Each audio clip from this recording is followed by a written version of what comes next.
Is not a new germ. So cases of cyclosporiasis tend to increase every year during the summer. What is new is that some states are reporting hundreds of cases of cyclosporiasis. So that's different. That is the different part here. Yeah, just days ago we were talking about what cyclospora is and then the symptoms you really need to watch out for. Yeah, but tonight the bigger question may be this: why is it taking so long to figure out what's making people sick?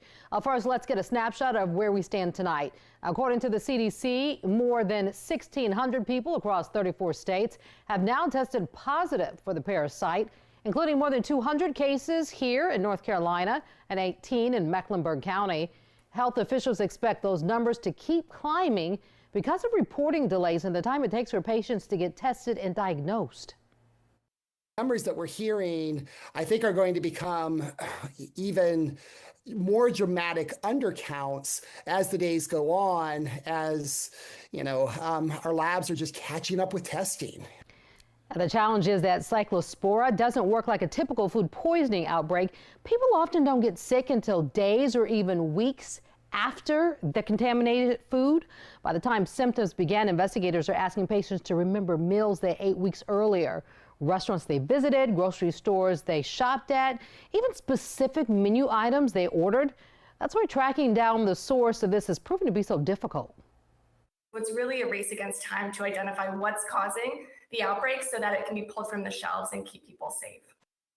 Well, right now, investigators say lettuce and salad greens continue to come up frequently during interviews with patients, but officials stress that no specific product, grower, or supply has been identified. Taco Bell has also entered the conversation. Some locations have voluntarily stopped serving certain fresh ingredients, including lettuce and pico de gallo, while the investigation continues. But health officials have not identified Taco Bell as the source of the outbreak, and the company says those moves are precautionary. Now, tonight there is also another complication here. Last August, the Trump administration made changes to what the CDC's FoodNet surveillance program actually tracks. Slashed from that list, cyclospora. Tracking its movements became only optional, and some epidemiologists worry that means investigators now have fewer tools to quickly connect cases and identify patterns. What we're missing is our surveillance system, and this has been underfunded, and we're seeing the consequences of that.